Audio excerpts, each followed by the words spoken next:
Durante mi penúltimo año de secundaria pensé que sería genial tomar una clase de psicología porque me parecía interesante. Además, el profesor de psicología tenía la reputación de ser increíble, y como seguro estarán de acuerdo, tener un profesor relajado que hacía las clases interesantes hacía que la escuela pasara mucho más rápido. Pero cuando publicaron las clases y demás en línea, descubrí que no iba a ser enseñado por el genial profesor de psicología. Estaba en una clase con un recién contratado, básicamente porque tantas personas se inscribieron en la clase de psicología que la escuela decidió contratar a un segundo profesor.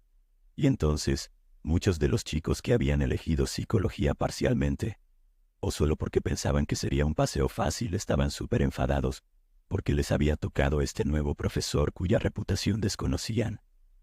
Yo estaba un poco decepcionado, pero en realidad también estaba interesado en la materia, no solo en pasar fácilmente.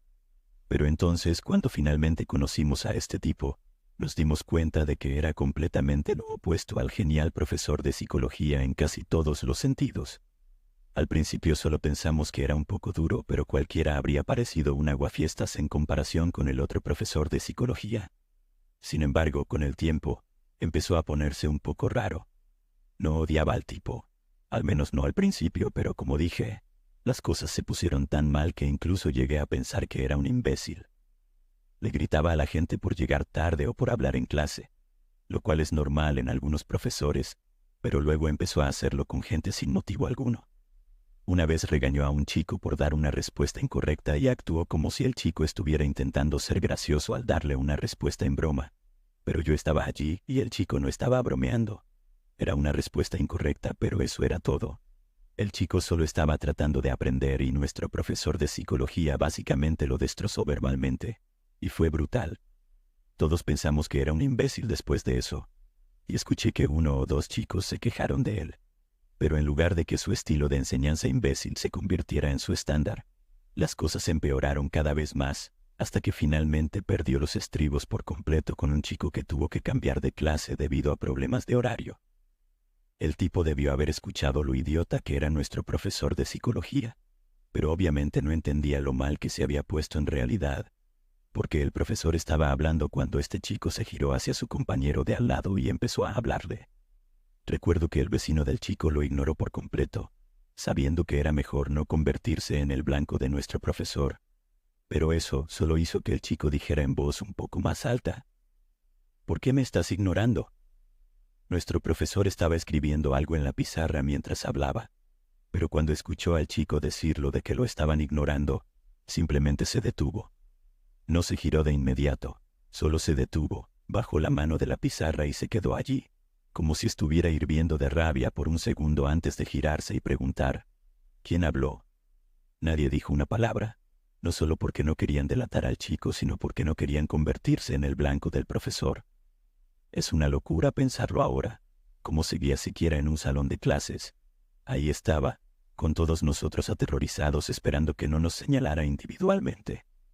Como dije, se gira y pregunta quién habló, y todos guardamos un completo silencio, pero este chico levanta la mano, aunque nerviosamente, para decir algo como: «Solo estaba preguntando», y no terminó su frase. El profesor no dijo nada, no gritó ni chilló, simplemente retrocedió y lanzó el borrador de la pizarra hacia la cabeza del chico. ¿Has visto ese vídeo antiguo de George Bush esquivando el zapato de un tipo iraquí? Fue casi exactamente igual. El chico vio al profesor preparándose para lanzar, así que tuvo tiempo de reaccionar y esquivar el borrador, pero este terminó golpeando el escritorio de otro chico detrás de él tan fuerte que una chica gritó. En ese video de Bush es algo gracioso porque después de que le lanzan el zapato, él sonríe, ya sea por sorpresa, o tal vez porque estaba impresionado, porque en realidad fue un buen lanzamiento. Pero de cualquier manera, lo sacan rápidamente con el servicio secreto, y no hay más que contar, además de que el tipo iraquí fue golpeado en su camino hacia afuera. Nadie salió herido. Pero en el caso del chico al que le lanzaron el borrador, estaba acurrucado en su escritorio y apenas tuvo tiempo de salir de él antes de que nuestro profesor básicamente se lanzara sobre él y empezara a golpearlo. El chico estaba completamente indefenso en el suelo, pero lanzando patadas e intentando escapar mientras los otros chicos a su alrededor saltaron de sus escritorios, Algunos se quedaron congelados en los bordes de la sala. Otros corrieron a buscar a alguien, realmente a cualquiera que pudiera venir a detenerlo. Algunos de nosotros, incluyéndome, intentamos varios métodos para detener la violencia. Algunos gritaban, pero otros se acercaron al profesor diciéndole que parara. Pero cualquiera que lo hiciera, recibía un puñetazo en su dirección o un escritorio empujado hacia ellos, como en un caso, y uno por uno, todos los que se acercaron acabaron retrocediendo. Este chico incluso puso las manos sobre el profesor, lo que le dio al chico que había sido atacado al principio una oportunidad de levantarse, pero para entonces estaba tan enfurecido y lleno de adrenalina que intentó tumbar al profesor. Esto no fue una buena idea porque no sé qué hacía este tipo antes de ser profesor de psicología, pero sabía cómo manejarse en una pelea callejera. Sé que estaba peleando con adolescentes, pero escucha esto. El chico al que había estado golpeando, lleno de adrenalina, debía haber abandonado por completo la opción de huir en favor de pelear. Pero entonces, al avanzar hacia nuestro profesor, este se gira, simplemente aguanta el primer puñetazo del chico y luego responde lanzándose hacia adelante y agarrándolo por el cuello. Todo lo que había sucedido hasta ese punto había sido simplemente sorprendente y loco, pero no aterrador o horrible o algo verdaderamente profundo como eso. Pero cuando nuestro profesor agarró el cuello del chico y apretó tan fuerte como pudo, hubo un cambio inmediato en la vibra de la sala. Pasó de algo que probablemente recordaríamos y hablaríamos durante mucho tiempo, a santo cielo. Alguien está a punto de ser asesinado aquí mismo frente a toda la clase. Y lo digo en serio. Si no hubiera sido por el guardia de seguridad de la escuela que llegó cuando lo hizo, creo que nuestro profesor podría haberlo matado. De cualquier manera, como probablemente adivines, las consecuencias de todo esto fueron una locura. Un montón de gente fue suspendida, incluido el profesor, y después de un largo juicio terminó yendo a la cárcel por bastante tiempo. El chico al que le pegó terminó testificando en su contra en el juicio, y fue probablemente el momento más loco que he vivido en la escuela.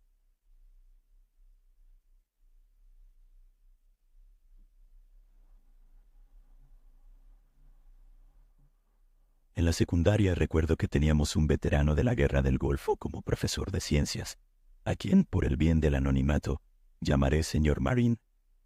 El señor Marín era el tipo de persona que obviamente tenía todo bajo control en momentos de pánico. En los 3 años que estuvimos allí, casi nunca lo vi hacer más que esbozar una sonrisa tranquila. Luego, en 9º grado, la secundaria donde estudié incluía 7º, 8º y 9º, había una chica llamada Chloe, que llegaba tarde a nuestra primera clase todos los días y era bastante callada. Un día no apareció por alguna razón. En lugar de marcarla como ausente, llamó a la oficina y tuvo una conversación muy discreta. Se veía visiblemente perturbado y agitado.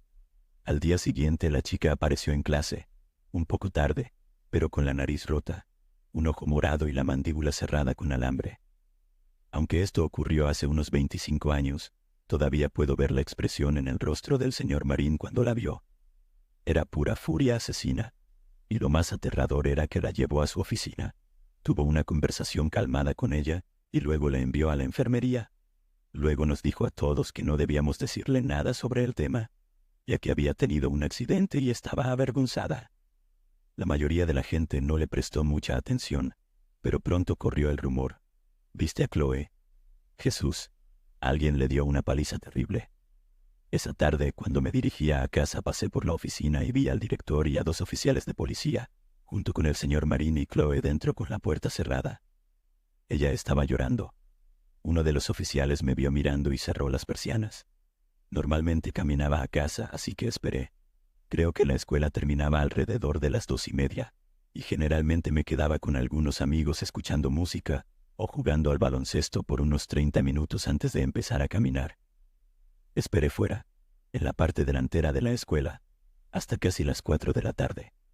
Finalmente, un coche se detuvo y salió un tipo que se veía furioso, maldiciendo para sí mismo. Como yo era el único allí, me dijo, ¿dónde está la oficina? Solo señalé, pero no llegó a la puerta. Los 2 policías salieron rápidamente, uno delante y otro detrás, y el que se acercó al tipo empezó a decirle que se calmara. Este hombre furioso perdió los estribos gritando, «Mi hija debería haber llegado a casa hace 1 hora y tuve que dejar el trabajo. Voy a demandar». Los policías intentaban calmarlo, De repente, el señor Marine salió por una puerta lateral de la oficina, su rostro encendido como las llamas del infierno, y simplemente se lanzó en el aire horizontal, a 1,20 m de altura, y lo placó. En segundos estaba encima de él y probablemente lo golpeó 10 veces con los puños cerrados. Lo peor es que no decía ni una palabra, no hacía ningún ruido. Solo respiraba de manera rítmica como cuando levantas pesas. Respiración corta al inhalar y larga al exhalar. Golpe tras golpe. Los policías tardaron un poco en separarlo del tipo.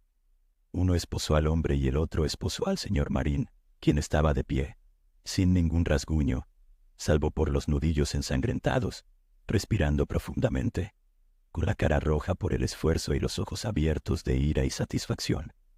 No dijo una sola palabra. Decidí caminar a casa en ese momento. Mientras subía a la calle, una ambulancia pasó a toda velocidad hacia la escuela con las sirenas encendidas. Al día siguiente, el señor Marine no estaba en la escuela y tuvimos un sustituto. Para el final del día, la gente me contaba la historia, pero, por supuesto, estaba completamente equivocada. Escuché cosas como que el señor Marine sacó una pistola y le disparó en el estómago, o que lo apuñaló con una navaja, o incluso que lo estranguló hasta casi matarlo y que ahora estaba en prisión. Ninguna de esas cosas era cierta, obviamente. Luego, la semana siguiente, sin ninguna explicación, el señor Marine volvió. Lo primero que noté fue que había escrito en la pizarra: si preguntas, vas a detención. Su cara dejaba claro que no debía ser puesto a prueba y que no tenía sentido del humor sobre el tema. Nadie volvió a ver a Chloe después de eso. No sé qué pasó con ella. Hace unos 5 o 6 años le conté esta historia a un amigo y él me dijo: bueno, ¿por qué no la buscas en Facebook? Me sentí tonto por no haberlo pensado antes. Fui a casa de mi mamá, saqué mi anuario de la secundaria y encontré su apellido, que había olvidado por completo. Lo escribí en Facebook y encontré un par de docenas de opciones, ya que su nombre es bastante común. Finalmente la encontré en LinkedIn, de todas las plataformas. Terminó yendo a la Universidad de Colorado, hizo un programa de maestría y ahora trabaja en finanzas o algo así. Su foto la mostraba feliz, lo cual también me alegró. La busqué un poco más por curiosidad y encontré algunos artículos que había escrito para varias organizaciones de concienciación sobre el acoso y el abuso. Uno de los artículos estaba contado como una historia ficticia. Era sobre una chica que llegaba tarde a la escuela todos los días, sin energía, sin personalidad destacada, callada y tímida.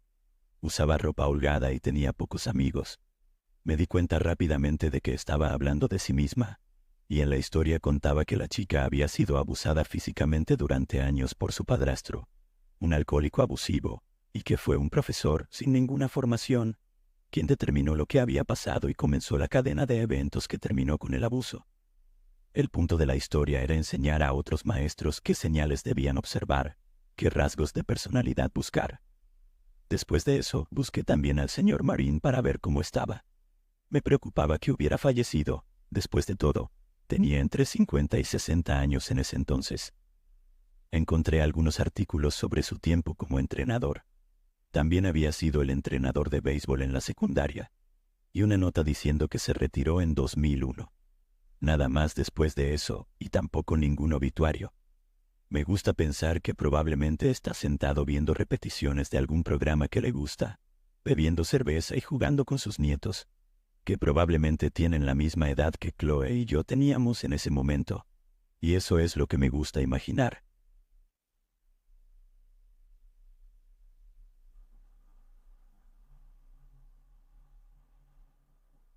La noche más aterradora de mi vida fue el 22 de noviembre de 2008. Era un domingo y mi hermana y yo nos estábamos preparando para dormir cuando escuchamos a alguien gritando desde afuera, en nuestra entrada. Estaban gritando nuestro apellido, algo que no voy a compartir. Y aunque me asustó, en ese momento no entendí su significado. Pensé que alguna persona muy enojada estaba gritándonos a todos, cuando en realidad estaba llamando a mi papá. Fue mi hermana quien primero miró a través de las persianas para ver de qué se trataba todo el alboroto, y fue ella quien comenzó a entrar en pánico diciendo: «Mamá, mamá, ¿tiene un arma?». Mamá nos llevó a su habitación y a la de papá, que estaba en la parte trasera de la casa, y allí nos quedamos hasta que papá regresó y nos dijo que era seguro salir. Mamá nos seguía diciendo, papá va a mantenernos a salvo, no se preocupen, todo va a estar bien. Pero mi hermana y yo estábamos hechas un desastre emocional en ese momento. Yo estaba convencida de que ese loco en nuestra entrada iba a dispararle a mi papá, así que estaba inconsolable hasta que finalmente apareció de nuevo. No recuerdo que nos dijera nada más que, está bien, el hombre enojado se fue. Y aunque todavía estaba temblando por el susto de todo, confié en su palabra de que todo iba a estar bien. Mi hermana y yo tardamos un rato en calmarnos, pero cuando lo hicimos, mamá y papá nos llevaron a la cama, nos arroparon y nuevamente nos aseguraron que todo iba a estar bien. Pero todo no iba a estar bien. Recuerdo cómo en las semanas que siguieron, noté que mamá y papá parecían pelear mucho. Y a medida que pasaban los meses me di cuenta de que papá a veces dormía en el sofá de su oficina y se quedaba hasta tarde en el trabajo, en lugar de venir a cenar a eso de las 6 de la tarde todos los días. Esto continuó por un tiempo hasta que un día, mamá y papá nos sentaron a mí y a mi hermana y nos explicaron que papá ya no iba a vivir con nosotras.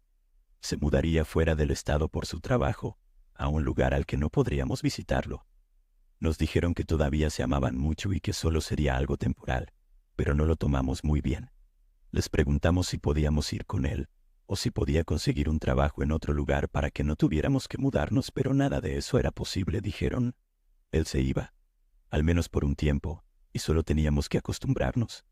No recuerdo cuánto tiempo pasó después de eso, pero luego llegó el día en que mamá nos volvió a sentar, esta vez sin papá, y nos dijo que se iban a divorciar. Nos dio alguna excusa en ese momento, pero no descubrimos la verdadera razón hasta muchos años después, y aunque no sé con certeza cómo ocurrió todo, me imagino que fue algo así. Había una niña en nuestra ciudad cuyo papá le compró un teléfono móvil por su cumpleaños número 13.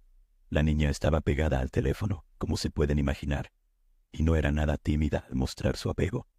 Pero un día su papá nota que ella está siendo demasiado secreta con el dispositivo, y con el tiempo su sospecha crece, y le pregunta con quién está enviándose mensajes todo el tiempo. Ella le dice algo como, solo con amigos, papá. Y cuando él le pide ver los mensajes, ella se pone muy a la defensiva y empieza a hablar sobre privacidad y límites, y todas esas cosas que una niña de 13 años no debería estar diciendo. El hombre le confisca el teléfono a su hija, revisa los mensajes y encuentra una cadena de textos extremadamente inapropiados, con alguien que ella tenía guardado en sus contactos bajo el apodo de novio. El padre exige saber con quién está hablando su hija, porque obviamente los niños no deberían estar diciéndose cosas tan explícitas entre ellos, pero la hija parece decidida a mantener el nombre de esa persona en secreto. El padre amenaza con castigarla sin tele, sin privilegios, pero aún así su hija no quiere decir quién es su sucio compañero de cartas. Entonces, el padre decide llamar al número, pero cuando la persona al otro lado de la línea contesta, no escucha la voz de un adolescente. No, en su lugar, el padre escucha la voz de un hombre adulto que dice algo como, «Oh, hola cariño, pensé que no volverías a llamar». No me imagino que el padre se sintiera muy complacido al descubrir que un adulto estaba guardado en el teléfono de su hija de secundaria como novio. Eso sería el eufemismo del siglo. Pero tampoco me imagino que el tipo fuera muy directo con su nombre o su dirección una vez que se dio cuenta de quién lo estaba llamando.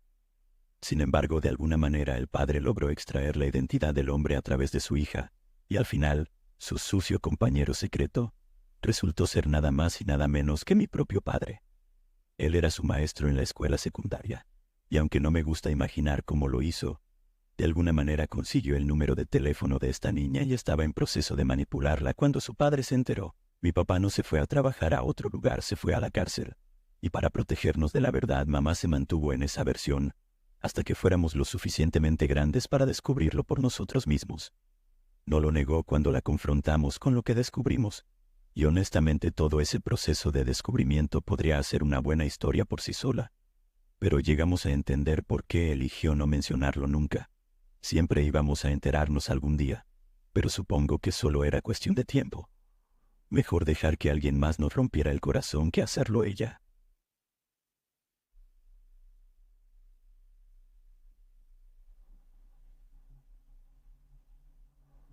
Esta es la cosa más loca que vi en mi vida escolar y, pensándolo bien, nunca he visto algo tan loco desde entonces, así que creo que encabeza la lista de mi vida entera. Vivo y trabajo en Texas, pero crecí en Taiwán con la broma de que soy menos howdy y'all y más que en howdy y'all, lo cual es un chiste en mandarín súper divertido que solo los más entendidos entre tus oyentes apreciarán. O tal vez soy terrible escribiendo chistes en mi segundo idioma, y estoy seguro de que me lo harán saber en los comentarios. De todos modos, crecí en Taiwán, y como mi escuela secundaria era bastante pequeña, algunos de los edificios tenían 3 o 4 pisos para acomodar a todos los estudiantes. Un día, estábamos sentados en clase en total silencio, ocupados con algunos ejercicios de física. Nuestro profesor estaba sentado en su escritorio frente a nosotros, y de repente empujó su silla de una manera que hizo un ruido chirriante contra el suelo, lo que llamó nuestra atención. Pero lo que realmente nos mantuvo atentos fue que, de repente, nuestro profesor empezó a quitarse los zapatos.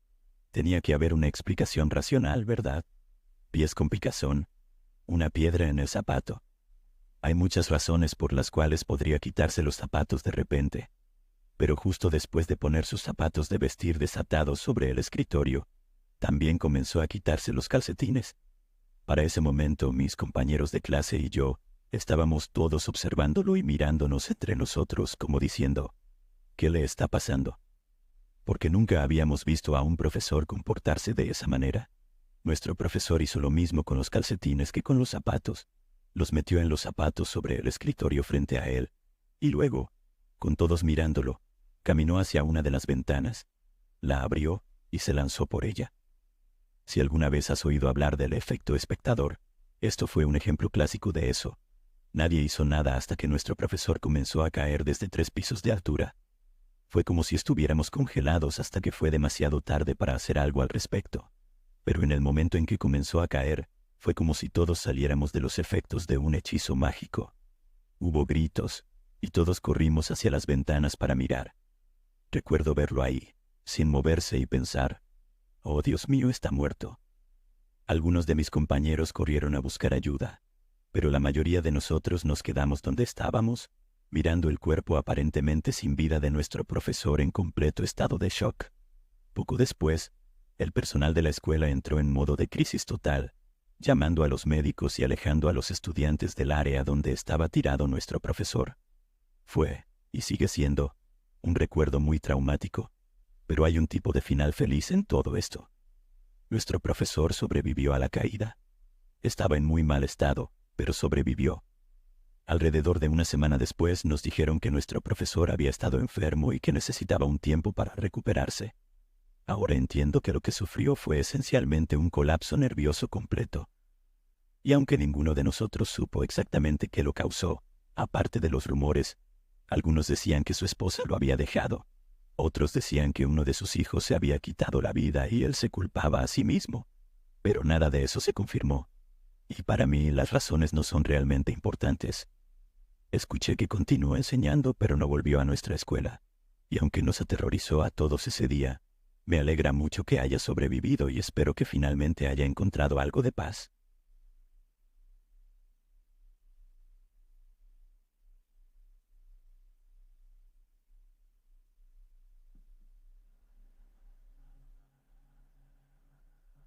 Solía ir a la escuela dominical cuando era niño.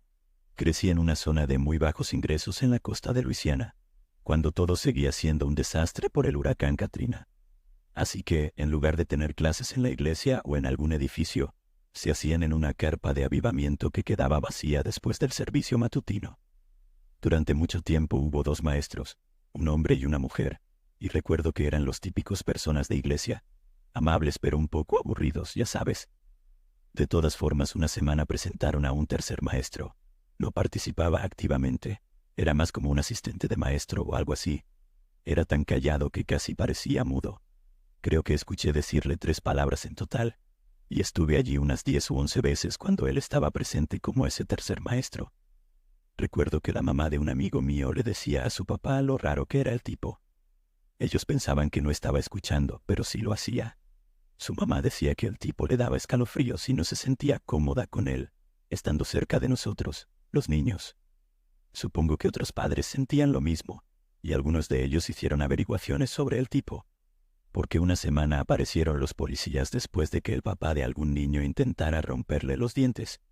Recuerdo que el tipo estaba caminando por la carpa, me refiero al papá furioso, antes de lanzarse sobre el tercer maestro callado.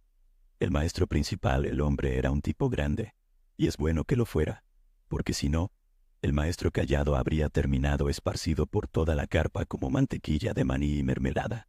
Y en cuanto sucedió, la maestra empezó a alejarnos del lugar. Al principio lo único que se escuchaba eran los gritos y llantos de los otros niños, que obviamente estaban aterrorizados por lo que estaba pasando. Pero sí recuerdo que el papá gritaba una cosa en particular mientras el maestro lo arrastraba fuera. Estaba gritando algo como: «Sabemos lo que eres, chico, sabemos lo que eres». El domingo siguiente mi mamá y mi papá nos dijeron que ya no íbamos a esa escuela dominical, y los padres de mi amigo le dijeron lo mismo a él. Dijeron que la escuela se había ido, que ya no estaba o algo así, y que tendrían que encontrar otro lugar para que fuéramos a la escuela dominical. Y siendo sincero, no me gustaba mucho ir a la escuela dominical de todos modos. No me quejaba tanto porque mi papá solía ir también, y él vivía muy lejos, al otro lado del condado, así que no lo veía fuera de la escuela. No ir a la escuela dominical significaba no pasar tiempo con él, pero también significaba que podía irme a casa después de la iglesia, en lugar de quedarme en una carpa maloliente con un montón de aburridos viejos de iglesia y un raro casi mudo. Mucho tiempo después estaba pasando el rato con un amigo con quien solía ir a la escuela dominical. Ya estábamos en la secundaria en ese momento, el doble de la edad que teníamos cuando ocurrió lo de la escuela dominical, y apenas lo recordaba hasta que lo sacamos a colación ese día. Al principio me pareció algo divertido. Me reía porque era un recuerdo tan aleatorio y loco. Una pelea a puñetazos en una escuela dominical frente a todos nosotros, los niños. Le dije: «¿Te acuerdas de eso?». Se reía esperando que él también se riera. Pero no lo hizo. Solo me miró incómodo porque no era una broma ni había ningún remate. El tipo raro y callado podría haber parecido inofensivo, pero no lo era. O en realidad quizás lo era, pero no lo suficiente. Supongo que eso no tiene mucho sentido. Déjame explicarte. Unos años antes de que consiguiera el trabajo en la escuela dominical, nuestro raro casi mudo fue atrapado mostrando sus partes enfrente de una escuela primaria. Terminó yendo a la cárcel, pero salió temprano después de ofrecerse como voluntario para, prepárate antes de escuchar esto, una castración química. No soy abogado, así que no voy a fingir saber cómo ocurrió algo así, pero aparentemente el comprobante de esa castración química, todos sus papeles me refiero, fue la única razón por la que lo contrataron en la escuela dominical. El dúo de maestros, el hombre y la mujer, pensaron que eso era una señal de su verdadero arrepentimiento, como si todo el asunto fuera su cruz que debía cargar o algo así, y le dieron una oportunidad de hacer el bien cerca de los niños, sin lastimarlos. Supongo que puedo decir que no hizo ningún movimiento con ninguno de nosotros los niños, al menos no que yo haya visto. No creo que alguna vez lo dejaran solo con nosotros, pero probablemente eso se debía a que la escuela dominical sabía sobre su pasado, y aunque tomaba todas esas pastillas para quitarle la libido, no confiaban del todo en él alrededor de niños. Eso no justifica que lo contrataran. Respeto todo ese rollo cristiano de perdonar y olvidar, pero no siento que eso se extienda a cualquiera que haya sido atrapado intentando abusar de niños. No sé si lo contactaron a él o si él los contactó a ellos. Y honestamente no sé qué es peor, pero siento que solo era cuestión de tiempo antes de que el tipo volviera a sus viejos hábitos, y es algo aterrador pensar que podría haber sido yo a quien intentara hacerle algo.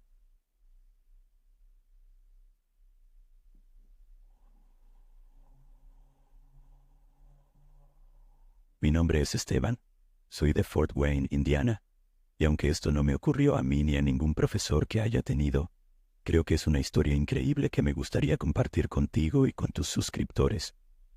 Tiendo a pensar en ella cada vez que estoy estresado o cuando algún compañero de trabajo bromea, o a veces no bromea, sobre estar al borde de volverse loco, porque no importa qué tan mal estén las cosas para nosotros, siempre podrían ser peores, y creo que la historia que viene es la mejor ilustración posible de eso. Así que allá por marzo de 1900, una maestra de Indianápolis de 40 años llamada Carrie Sage sufrió un colapso mental completo y fue ingresada en el Hospital Estatal Union de Indianápolis. No se dio ninguna razón específica de por qué Carrie fue ingresada. Sus registros solo mencionan cosas como estrés o melancolía, pero ingresada estuvo, y le dieron su propia habitación en el primer piso del edificio, que aparentemente tenía una vista bastante agradable de los jardines. Una mañana, poco después de que Carrie fuera admitida, una de las enfermeras del hospital entró en su habitación y la encontró de pie junto a la ventana. Le preguntó a Carrie si todo estaba bien, solo para que Carrie le pidiera un vaso de leche. La enfermera fue a buscarlo, asegurándose de cerrar la puerta con llave detrás de ella. Pero cuando regresó, Carrie ya no estaba. El trayecto hasta las cocinas tomó menos de 5 minutos, ida y vuelta, y Carrie estaba usando una bata fina y pantuflas en ese momento, por lo que era lógico pensar que no podría haber llegado muy lejos. El personal del hospital comenzó a buscarla, cubriendo toda la extensión de los terrenos del hospital en el proceso, pero no encontraron rastro de ella en ninguna parte. Esto desató un gran pánico entre el personal, no solo porque Carrie estaba desaparecida, sino porque su hermano estaba programado para visitarla ese mismo día. Buscaron por todos lados de nuevo, pero no encontraron a Carrie, y cuando su hermano llegó, se vieron obligados a decirle la verdad. Y como era de esperar, estaba furioso. La familia de Carrie fue informada y a su vez recurrieron a la ayuda de las fuerzas del orden y de docenas de voluntarios para ayudar a encontrarla. Pasaron días buscándola, recorriendo nuevamente los terrenos del hospital y luego expandiendo su búsqueda a los campos y bosques cercanos. Caminaban por los ríos, dragaban arroyos y lagos, por si acaso ella hubiera caído y se hubiera ahogado. Pero nuevamente, no encontraron rastro alguno de ella. Al final la policía se vio obligada a abandonar la búsqueda y dejó solo a un detective a cargo del caso. Eso significaba que si los amigos y la familia de Carrie querían seguir buscándola, tendrían que hacerlo por sí mismos. Pasaron años, y ni siquiera con la oferta de una recompensa sustancial, nadie aportó información útil. Hubo rumores de que la habían visto abordar un tren hacia Ohio, que creo que era su estado natal, pero ninguno de esos rumores pudo ser comprobado, así que la búsqueda continuó. Corte a 2 años después, en 1902, en una escuela de medicina, un doctor está realizando una disección de cadáver frente a un grupo de estudiantes de medicina. Saca el cuerpo humano, luego retira la sábana, revelando el rostro del sujeto, cuando uno de los estudiantes comenta que se parece mucho a una persona desaparecida de Indiana. Un montón de otros estudiantes estuvieron de acuerdo en que, sí, se parece a esa maestra que desapareció del Hospital Estatal Union. La clase se detuvo, llamaron a un dentista, y después de examinar los dientes del cadáver, quedaron asombrados al descubrir que, en efecto, era la desaparecida Carrie Sage. Obviamente la policía estaba muy interesada en saber cómo la escuela de medicina había conseguido el cadáver de una paciente mental desaparecida. Cuando les preguntaron, la escuela dijo que compraron el cuerpo a un hombre llamado Rufus Cantrell. Este tipo Rufus fue arrestado, y una vez bajo custodia, confesó ser uno de los profanadores de tumbas más activos en la historia de Estados Unidos. Supongo que fue a cambio de inmunidad o una sentencia reducida o algo así. Pero la historia dice que Rufus les contó todo. Dio nombres de las personas con las que trabajaba. Delató a los cirujanos que compraban los cuerpos. E incluso les contó exactamente cómo ganaba dinero vendiendo cuerpos, ya fuera enteros o en pedazos. Estoy seguro de que la policía anotó todo lo que dijo, pero cuando llegó el momento de la verdad, solo estaban interesados en una cosa.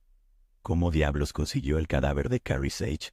Supuestamente, la misma noche en que Carrie desapareció, el 11 de marzo de 1900, Rufus y sus compañeros profanadores de tumbas estaban merodeando por un cementerio cerca del Hospital Unión cuando vieron a una mujer con una bata y pantuflas.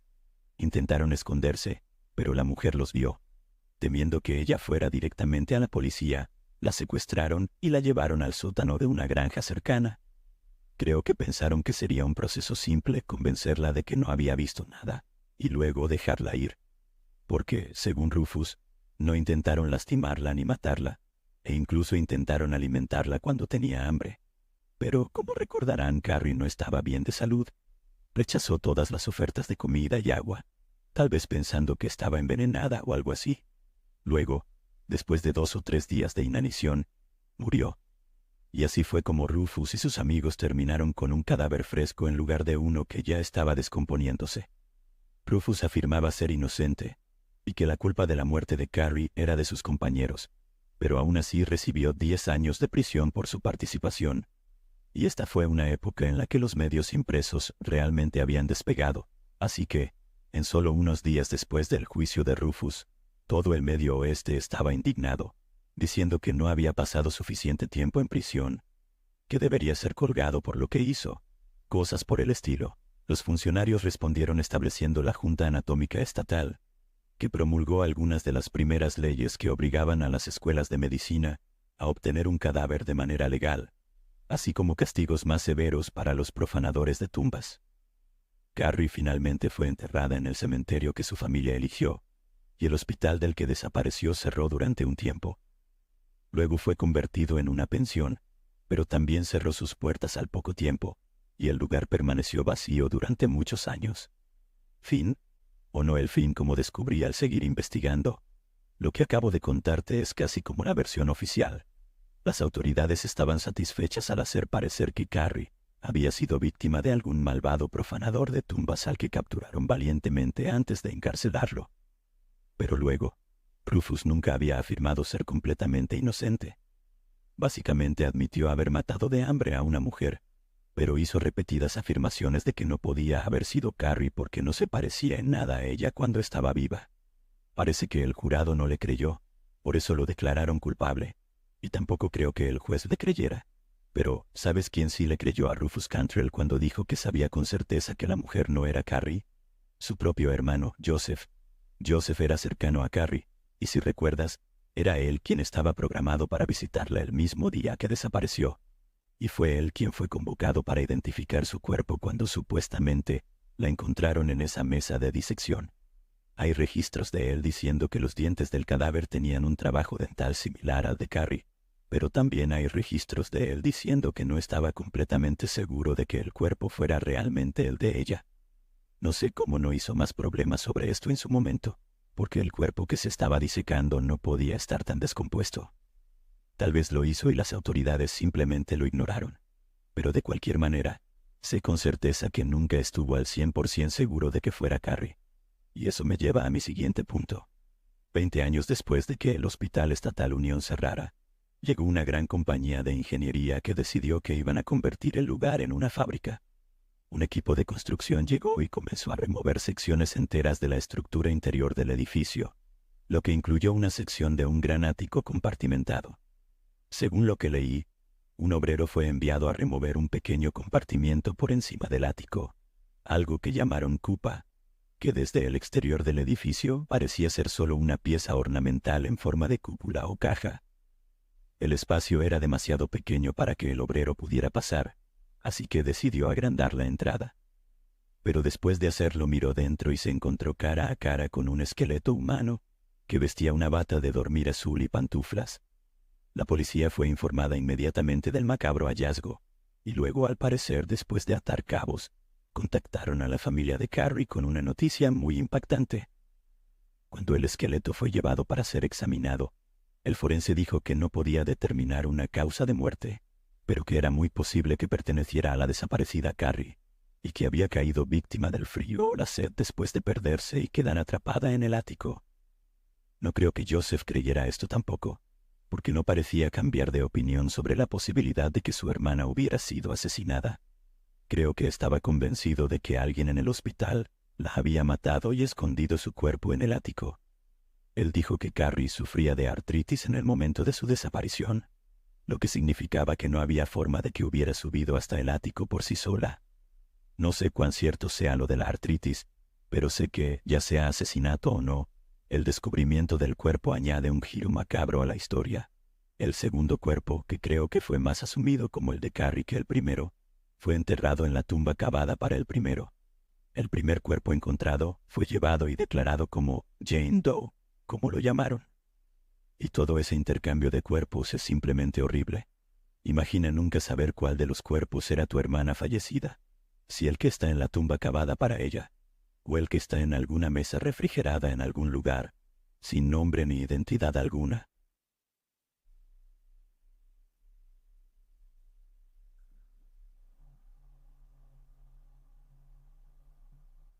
En septiembre de 1958, Leona Düsseldorf, de 70 años, Vivía en el número 1000 de la calle South Brady en Attica, Indiana. La ex maestra, que se había jubilado casi 25 años antes, dependía principalmente de sus cheques de seguridad social para poner comida en la mesa, y solía esperar en su porche al cartero que los entregaba. Pero un día, el cartero llegó y se dio cuenta de que Leona no lo estaba esperando, lo que le causó una preocupación inmediata. Cuando el hombre revisó el buzón de Leona, descubrió que las cartas del día anterior tampoco habían sido abiertas. Tocó la puerta y llamó su nombre, pero al no recibir respuesta, informó a los vecinos de la situación y les pidió que llamaran a la policía. Cuando la policía llegó, forzaron la entrada a la propiedad y comenzaron a buscar a Leona. Al ingresar a la casa, los oficiales observaron el desorden de los muebles volteados y las heces de animales. La colección de gatos de Leona había hecho un gran desastre en su cocina en un intento de encontrar comida, un detalle que los oficiales malinterpretaron con un sombrío presentimiento. Supusieron que, dado que los adorados gatitos de Leona estaban siendo descuidados, su cadáver los estaría esperando en un dormitorio del piso de arriba. Pero cuando subieron las escaleras e inspeccionaron el segundo piso de la casa, no encontraron ningún rastro de Leona. No había señales de lucha y las únicas cosas que faltaban eran el bolso de Leona y un pequeño reloj de solapa que solía usar. Esto llevó a la policía a creer que Leona había abandonado la casa voluntariamente, pero su continua ausencia era motivo de verdadera preocupación. A pesar de su avanzada edad, Leona era una mujer muy en forma y activa, y era conocida por hacer largas caminatas de hasta 12,5 kilómetros a la vez. Sin embargo, en ocasiones también se sabía que Leona pedía aventones, aceptando viajes de locales y extraños por igual. La policía concibió dos posibilidades: que Leona se hubiera lastimado en una de sus caminatas, o que hubiera subido al coche de alguien con intenciones ocultas y siniestras. Junto con voluntarios locales, los equipos de búsqueda y rescate de la policía recorrieron las rutas habituales de Leona, incluyendo una propiedad rural cerca de Stone Bluff que Leona poseía. La hermana de Leona, quien había fallecido unos años antes, le había dejado a Leona un terreno de 80 acres, y Leona solía visitar la propiedad cuando quería sentirse más cerca de su hermana fallecida. Pero a pesar de una búsqueda exhaustiva de la propiedad, la policía no encontró ningún rastro de la desaparecida Leona. Casi 2 meses después de la desaparición de Leona, 2 cazadores de conejos de Covington, Indiana, se detuvieron a descansar junto a un viejo pozo cubierto con tablones de madera, cuando notaron un olor desagradable proveniente del interior.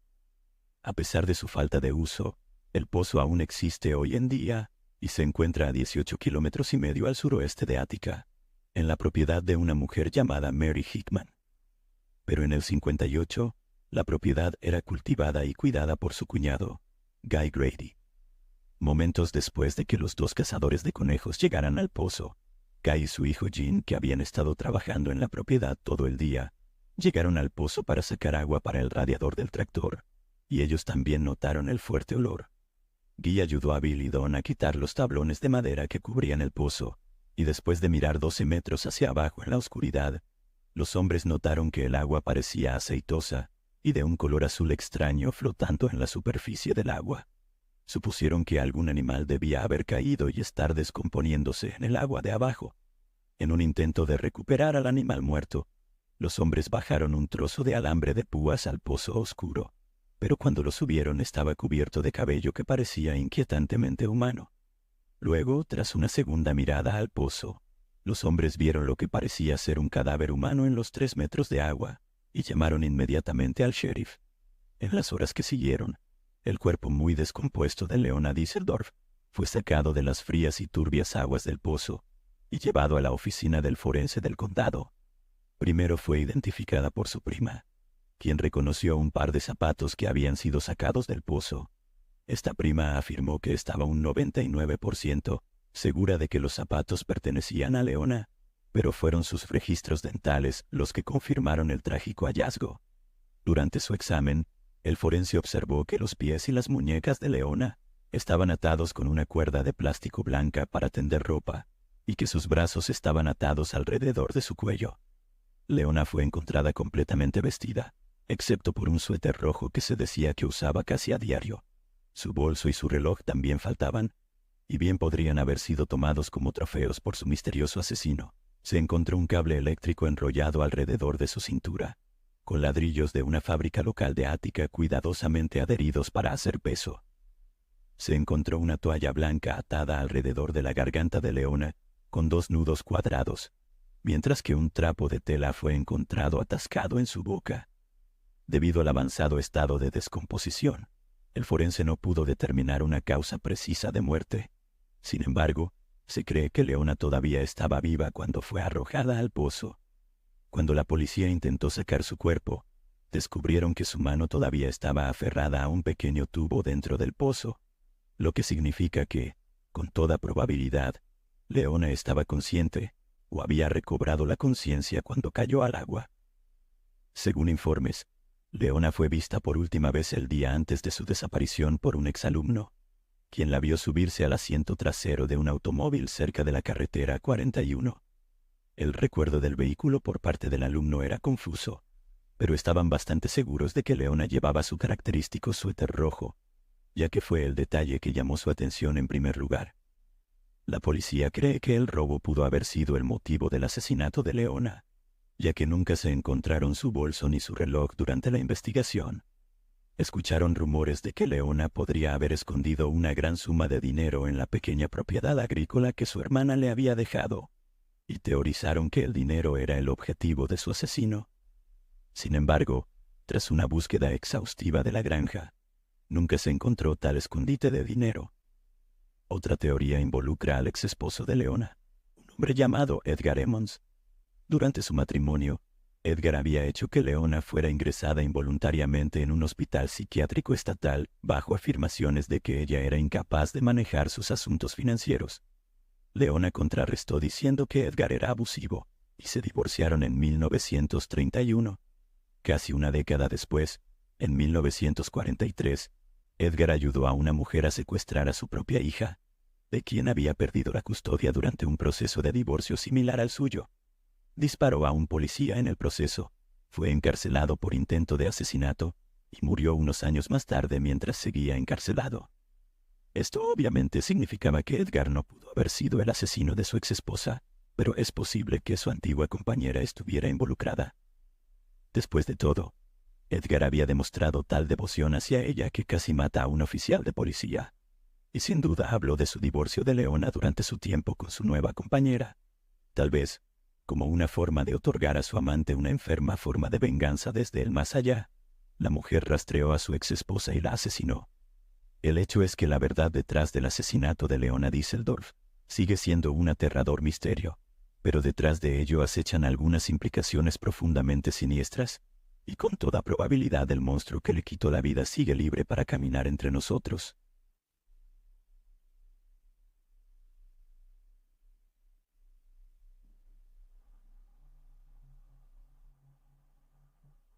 Recuerdo aquel día con una claridad que desearía no tener. A veces me pregunto cómo algo tan aterrador puede quedarse grabado en tu mente, como una película que no deja de repetirse, incluso años después. De todos los días que viví en el colegio, de todas las experiencias que pasé entre esas paredes, ese es, sin duda, el peor de todos. Y no es una exageración, lo digo con total certeza. Cada vez que cierro los ojos y me permito revivirlo, siento el mismo escalofrío que me recorrió el cuerpo en ese momento, y no puedo evitar pensar en lo cerca que estuvimos de que todo acabara de la peor manera posible. No era un día especial. Nada en particular indicaba que algo iba a ir mal. Al contrario, era uno de esos días comunes en los que, cuando llegas a la escuela, todo parece rutinario. El sol brillaba. Los estudiantes se agrupaban en pequeños círculos de amigos hablando de sus cosas, y yo caminaba por los pasillos sin ninguna preocupación importante en la mente. Solo pensaba en los exámenes que se acercaban, en las solicitudes para la universidad y en las cosas normales que preocupan a cualquier estudiante de último año de secundaria. Ese día teníamos clase con un profesor que, para ser honesta, siempre me había parecido un poco raro. Y no me refiero solo a la forma en que hablaba o enseñaba. Era más que eso. Había algo en su mirada, en sus gestos, que me ponía nerviosa, aunque nunca supe realmente por qué. A menudo divagaba en clase, hablando de cosas que no tenían nada que ver con la materia, o se quedaba mirando al vacío, como si su mente estuviera en otro lugar, muy lejos de nosotros. Al principio todos lo tomábamos a la ligera. Hacíamos bromas al respecto, diciendo que se estaba volviendo loco o que solo era un viejo excéntrico. Nadie lo veía como una amenaza real. Era simplemente el profesor raro, un hombre mayor que parecía haber perdido un poco el control de la realidad, pero que hasta ese momento no nos había dado ninguna razón para tener miedo. Sin embargo, en las semanas previas a lo que ocurrió, su comportamiento se había vuelto más errático. Las señales estaban allí, pero nosotros, los estudiantes, no sabíamos interpretarlas. Hubo días en los que llegaba a clase y no parecía del todo consciente de dónde estaba.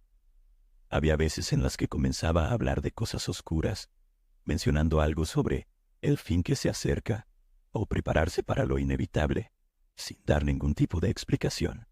Todos pensábamos que estaba siendo dramático o que simplemente intentaba captar nuestra atención de alguna manera extraña, pero lo que no sabíamos era que esas palabras no eran solo divagaciones de un hombre cansado, sino el reflejo de algo mucho más oscuro que estaba ocurriendo dentro de su mente. El día en cuestión era uno más de esos días en los que todo parecía seguir su curso normal. Entramos al aula como siempre, hablando entre nosotros, riéndonos de cosas sin importancia. Estaba sentada en mi pupitre cerca de la ventana cuando noté que algo era diferente. El profesor ya estaba en el aula cuando llegamos, algo que no solía ocurrir.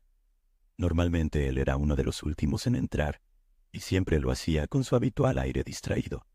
Pero ese día estaba sentado en su escritorio, completamente en silencio, con una expresión que, desde el primer momento, me puso los pelos de punta. Lo primero que noté fue su postura. No estaba encorvado ni relajado como de costumbre. Estaba erguido, rígido, con las manos sobre el escritorio y la mirada fija en nosotros. Había una tensión en el aire que no podía explicar, pero que me hizo sentir incómoda de inmediato.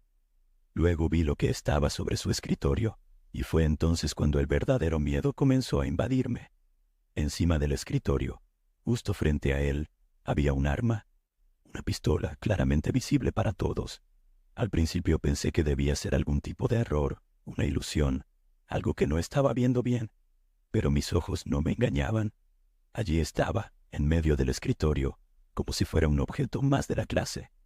El salón, que momentos antes estaba lleno de ruido y risas, se quedó en un silencio sepulcral. Todos mirábamos el arma, sin entender qué estaba pasando. Nadie se atrevió a decir nada. Nos miramos entre nosotros, buscando alguna señal de que todo esto era parte de una especie de lección extraña, un experimento o una broma de mal gusto. Pero el profesor no sonreía. No hacía ningún gesto que indicara que esto era una simple puesta en escena. Su rostro estaba serio, casi inexpresivo, y sus ojos, cuando se encontraron con los míos, no mostraban ni un rastro de humanidad. El silencio en el aula se volvió insoportable. Puedo recordar el sonido de mi propia respiración, pesada, descontrolada, mientras intentaba procesar lo que estaba ocurriendo. Mi corazón latía tan rápido que pensé que todos a mi alrededor podían escucharlo. Sabía que algo terrible estaba por suceder, pero no sabía qué hacer. Mis manos comenzaron a sudar, y el miedo se apoderó de mí de una manera que nunca antes había experimentado. Fue entonces cuando el profesor se levantó lentamente de su silla. El sonido de la madera crujiendo bajo su peso fue lo único que rompió el silencio. Caminó hacia la puerta del aula, cada paso más pesado que el anterior, y la cerró con llave. El sonido de la cerradura girando me envió un escalofrío por la columna. Cuando se giró hacia nosotros, su mirada era aún más fría de lo que recordaba. «Hoy no habrá una lección normal», dijo, con una voz tan baja que apenas podía escucharse, pero que resonaba en cada rincón del aula. «Hoy vamos a hacer algo diferente». Su mano se movió hacia el arma que seguía reposando sobre el escritorio, y aunque no la levantó, el simple hecho de que estuviera allí fue suficiente para que el pánico se apoderara de nosotros. Nadie se movió. Nadie dijo nada. Estábamos atrapados en ese aula con el miedo paralizándonos. Sentí como mis músculos se tensaban, listos para correr si era necesario. Pero mi mente no podía pensar con claridad. ¿Qué estaba ocurriendo? ¿Por qué estaba haciendo esto? No tenía sentido. Escuchen bien, continuó mientras pasaba sus dedos sobre el arma como si fuera un objeto cualquiera. Si alguien intenta salir de aquí, Si alguien se atreve a moverse, usaré esto. Su voz era tan calma que resultaba aún más aterradora. No estaba gritando, no estaba fuera de control, al menos no en apariencia. Todo lo que decía lo hacía con una serenidad que me dejó helada. Parecía completamente convencido de lo que estaba haciendo, como si hubiera llegado a una conclusión que nosotros no podíamos comprender. El tiempo pareció detenerse en ese momento. Cada segundo se alargaba, y la tensión en el aula era palpable. Miré a mis compañeros buscando en sus rostros alguna señal de que alguien tenía un plan, de que sabían qué hacer. Pero todos parecían igual de perdidos, igual de aterrorizados que yo. Nadie se atrevía a moverse, ni siquiera a respirar más fuerte de lo necesario. Sabíamos que cualquier movimiento en falso podría ser el último. El profesor comenzó a hablar de nuevo, divagando sobre cosas que no tenían sentido. Hablaba de lo que venía, de que teníamos que prepararnos, pero no explicaba qué significaba todo eso. Sus palabras eran incoherentes, pero lo que sí estaba claro es que no estaba bien. No era el hombre que habíamos conocido durante años, por más extraño que siempre nos hubiera parecido. Esto era otra cosa. Esto era peligroso. Pasaron los minutos, aunque para nosotros parecieron horas. El profesor seguía hablando, caminando de un lado a otro del aula, sin soltar la llave de la puerta ni apartarse del arma. Cada vez que su mano se acercaba a ella, sentía que el corazón se me detenía por un segundo. Todo el aula estaba en un estado de tensión constante, un equilibrio precario entre el pánico y la inmovilidad. Y entonces algo increíble sucedió. Sentada en la fila de atrás, casi al fondo del aula, una de mis compañeras comenzó a moverse con mucho cuidado. Con un sigilo que me sorprendió, sacó su teléfono del bolsillo de su chaqueta, manteniéndolo escondido debajo de su pupitre. Al principio no me di cuenta de lo que estaba haciendo, pero luego escuché un pequeño sonido. Había enviado un mensaje. No supe en ese momento qué había escrito, ni a quién, pero más tarde me enteraría de que había enviado un mensaje a su madre, pidiéndole que llamara a la policía. Fue un acto de valentía increíble, porque si el profesor la hubiera descubierto, no quiero ni imaginar lo que podría haber pasado. Ella sabía que no podíamos salir de allí por nuestros propios medios, que necesitábamos ayuda externa, y fue lo suficientemente astuta como para pedirla sin que él se diera cuenta. Pasaron unos minutos más en ese estado de tensión insoportable, hasta que finalmente escuchamos algo que nos devolvió la esperanza. El sonido de sirenas a lo lejos. Al principio, pensé que lo estaba imaginando, que mi mente estaba jugando trucos por el miedo, pero las sirenas se hicieron más fuertes, y supe que era real. Alguien venía a rescatarnos. El profesor también lo notó.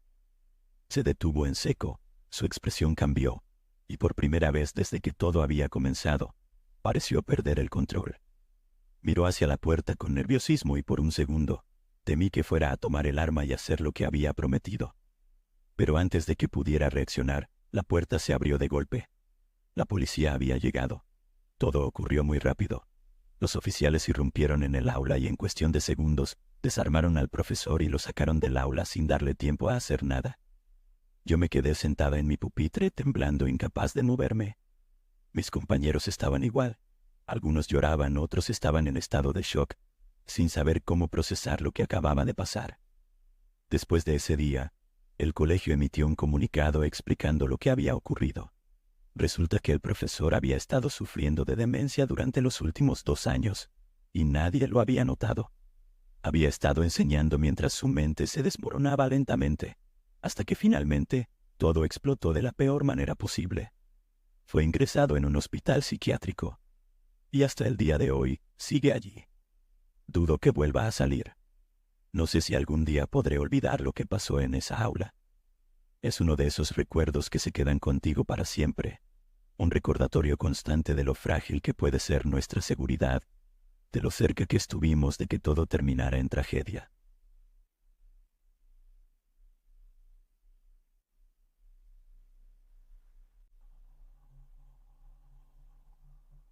Estábamos en clase de matemáticas, y como de costumbre el profesor recorría los pasillos entre los pupitres, observando nuestros cuadernos mientras hacíamos los ejercicios que nos había dejado en la pizarra. Siempre había sido un hombre serio, estricto, de esos que todos los alumnos temían un poco, pero al mismo tiempo respetaban. Nunca había hecho nada que pareciera extraño, al menos no hasta ese día. Yo estaba concentrada en mi trabajo, esforzándome por resolver uno de los problemas que como siempre me costaba entender. Sentí su presencia acercarse, pero no levanté la cabeza. No era la primera vez que pasaba junto a mí, revisando mis respuestas o corrigiendo algún error. Lo hacía con todos. Sin embargo, esa vez se detuvo un poco más de lo habitual. Lo sentí quedarse parado a mi lado, mirando mi cuaderno durante unos segundos más de lo necesario. No le di demasiada importancia en ese momento, aunque debo admitir que me puso algo nerviosa. Cuando por fin se alejó, dejé escapar un suspiro de alivio, pensando que tal vez solo estaba verificando algo en mis respuestas.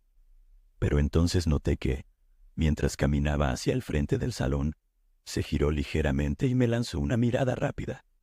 No era una mirada cualquiera. Había algo en sus ojos que me incomodó, una especie de interés que no debería haber estado allí. Aún así, lo dejé pasar. Pensé que estaba siendo paranoica o que tal vez simplemente me había malinterpretado a mí misma. Después de todo era solo una mirada, ¿no? Pero esa no fue la última vez. De hecho, fue solo el principio. En los días siguientes comencé a notar que el profesor se comportaba de manera diferente conmigo. En lugar de tratarme como una más de los estudiantes, como solía hacerlo con todos, parecía que me prestaba demasiada atención. Sus miradas se volvían cada vez más frecuentes. Ya no solo me miraba cuando pasaba a mi lado revisando los cuadernos, sino que también lo hacía desde el frente del aula, mientras explicaba alguna fórmula o revisaba las tareas. Era como si sus ojos me buscaran constantemente, aunque yo hacía todo lo posible por evitar su contacto visual. Al principio, intenté convencerme de que no era nada. No quería pensar mal de él. Tenía fama de ser un buen profesor, estricto pero justo. Los demás alumnos hablaban de él con respeto, incluso con miedo, pero nunca con sospecha.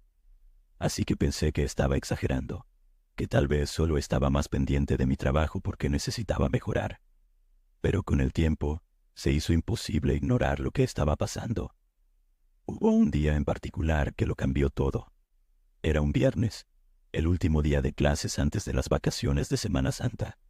Recuerdo que estaba emocionada por tener unos días de descanso, y la atmósfera en el colegio era más relajada de lo normal. Los profesores solían darnos un poco de libertad ese día, pero él no. En su clase todo seguía siendo igual de estricto, incluso cuando sabíamos que las vacaciones estaban a solo unas horas de distancia. Durante esa clase, me pidió que me quedara unos minutos después de que sonara la campana. Dijo que quería hablar conmigo sobre mis notas, sobre cómo podía mejorar. No era raro que los profesores hicieran eso, así que acepté sin pensarlo dos veces. Lo que sí me pareció extraño fue la forma en que lo dijo, con una sonrisa que no encajaba con su habitual rostro severo. Aún así, no me atreví a contradecirlo. Cuando la clase terminó y todos mis compañeros se fueron, me quedé sentada en mi pupitre, esperando a que él hablara. Cerró la puerta del salón y caminó hacia mí con una calma que me puso nerviosa. Comenzó a hablarme sobre mis notas, sobre cómo podía mejorar si me esforzaba más. Me dijo que notaba que me distraía en clase, pero lo dijo de una manera que no me hizo sentir como si hablara solo de matemáticas. Había algo en su tono que me hizo sentir incómoda, aunque no supe identificar qué era exactamente. Luego se acercó demasiado. Recuerdo que mi respiración se aceleró, pero traté de mantener la calma. Me quedé en mi asiento sin moverme, mientras él se inclinaba un poco más cerca de lo necesario para hablar conmigo. Su mano tocó levemente mi brazo, y todo mi cuerpo se tensó. Fue un año tan sutil que, si alguien lo hubiera visto, podría haber parecido accidental. Pero no lo fue. Lo supe en el momento en que sentí su piel contra la mía. «Estás haciendo un buen trabajo», dijo en voz baja, con una sonrisa que no tenía nada que ver con la de un profesor. «Pero creo que podrías hacerlo mejor si pusieras más atención en lo que te digo». No recuerdo exactamente lo que respondí. Tal vez balbuceé algo sobre estudiar más, sobre tratar de mejorar. Cualquier cosa que me ayudara a salir de esa situación lo más rápido posible. Pero él no se movió. Seguía allí, demasiado cerca, mirándome con esos ojos que me hacían sentir vulnerable, como si estuviera atrapada en una trampa de la que no podía escapar. Finalmente, después de lo que pareció una eternidad, se alejó. Me dijo que podía irme, pero su tono seguía siendo inquietante, como si hubiera algo más detrás de sus palabras. Recogí mis cosas rápidamente y salí del aula sin mirar atrás. Caminé por los pasillos del colegio con el corazón acelerado, tratando de convencerme de que había malinterpretado la situación, de que tal vez solo estaba exagerando. Pero algo dentro de mí sabía que no era así. Después de ese día todo empeoró. Ya no eran solo miradas o comentarios extraños. Comenzó a hacer cosas más evidentes, aunque lo suficientemente sutiles como para que nadie más se diera cuenta. Cada vez que podía me pedía que me quedara después de clase, siempre con alguna excusa sobre mis notas o mis tareas. Intentaba hablarme de cosas personales, hacerme preguntas que no tenían nada que ver con la escuela. A veces me tocaba el hombro o el brazo de una manera que no podía justificar como algo inocente. Intenté evitarlo lo mejor que pude. Comencé a quedarme cerca de mis amigos en todo momento, a asegurarme de no estar sola en los pasillos o en el aula. Pero él siempre encontraba una manera de aislarme, de buscarme cuando sabía que no había nadie más alrededor. Era como si disfrutara de hacerme sentir indefensa, de saber que tenía control sobre mí porque yo no podía hacer nada para detenerlo. Recuerdo haberle contado a una de mis amigas lo que estaba pasando. Al principio pensé que tal vez estaba exagerando, que solo era un malentendido. Pero cuando le conté los detalles, ella me miró con preocupación. Me dijo que tenía que decirle a alguien, que debía hablar con el director o con mis padres. Pero ¿cómo podía hacerlo? No tenía pruebas. ¿Qué le iba a decir? Que me miraba de una manera que me hacía sentir incómoda, que me tocaba el brazo de una manera que parecía inocente pero no lo era. Sabía que nadie me iba a creer. No era suficiente. Él era un profesor respetado, conocido por ser estricto pero eficiente. Si decía algo, probablemente pensarían que estaba inventando todo o que estaba malinterpretando sus acciones. Así que decidí quedarme callada, esperar a que todo pasara, rezar para que de alguna manera dejara de hacerlo. Pero no lo hizo. Cada día era peor. Cada vez que lo veía, mi corazón se aceleraba y un nudo de ansiedad se formaba en mi estómago. Cada vez que pasaba junto a mí, me preparaba para ese toque sutil pero incómodo, para esas palabras que pretendían ser amables, pero que me hacían sentir pequeña. Empecé a faltar a sus clases, a inventar excusas para no quedarme sola con él. Hacía lo que podía para evitarlo, pero no siempre funcionaba. Hubo un día en particular que nunca olvidaré. Fue el día en que supe que tenía que hacer algo, que ya no podía seguir callada. Era el final de un largo día de clases. Mis compañeros ya se habían ido, y yo estaba recogiendo mis cosas cuando lo vi entrar al aula. No había razón para que estuviera allí, pero se acercó a mí como siempre, con esa sonrisa en los labios que tanto me aterraba. Me dijo que necesitaba hablar conmigo, que había algo importante que tenía que decirme. Yo sabía que no era verdad. Sabía que solo estaba buscando otra excusa para quedarse a solas conmigo, pero no había nadie más en el aula, y mi corazón comenzó a latir con fuerza. Me acerqué a la puerta, fingiendo que tenía prisa, que tenía que irme, pero él se interpuso en mi camino. Me habló en voz baja diciéndome que no debía estar tan nerviosa, que solo quería ayudarme. Sus manos rozaron mi brazo de nuevo, esta vez con más confianza, como si supiera que yo no iba a hacer nada al respecto. Fue entonces cuando me di cuenta de que no podía seguir así. Mi mente estaba en blanco, pero mis instintos me gritaban que tenía que salir de allí. Le dije algo, no recuerdo qué, pero logré esquivarlo y salir del aula tan rápido como pude. Corrí por los pasillos vacíos hasta llegar a la puerta principal del colegio. Una vez fuera me derrumbé en uno de los bancos, temblando, tratando de calmarme. No podía seguir ignorando lo que estaba pasando. Tenía que hablar con alguien, pero seguía sin saber a quién acudir. Si se lo decía a mis padres, sabía que se pondrían furiosos, pero también sabía que probablemente no me creerían. No tenía pruebas concretas, nada que demostrara lo que estaba pasando. Solo tenía mis propios sentimientos, mi propio miedo, y eso no era suficiente. Decidí hablar con el director del colegio, con la esperanza de que al menos él tomara en serio mi situación. Le conté todo, cada detalle, cada mirada, cada toque. Pero tal como había temido no fue suficiente. Sin pruebas contundentes, todo lo que tenía eran mis palabras contra las de un profesor respetado. El director me escuchó, pero no hizo nada al respecto. Me dijo que hablaría con el profesor, que vería si había algo de qué preocuparse. Pero nunca hubo una investigación formal. Nunca hubo consecuencias. Después de eso, las cosas empeoraron aún más. Sabía que el profesor estaba al tanto de lo que había hecho, y aunque nunca me lo dijo directamente, lo sentía en la manera en que me miraba, en cómo me seguía buscando en los pasillos. Sabía que ya no estaba segura en ese colegio, que no podía seguir allí. Finalmente, mis padres decidieron que lo mejor era que me cambiara de escuela. Me fui a vivir con mis abuelos, lejos de todo lo que había pasado, lejos de ese profesor que me había hecho sentir tan vulnerable. Nunca tuve pruebas contundentes del acoso, por eso las denuncias nunca fueron tomadas en serio. Pero al menos logré salir de esa pesadilla, aunque las cicatrices que dejó todavía me acompañan.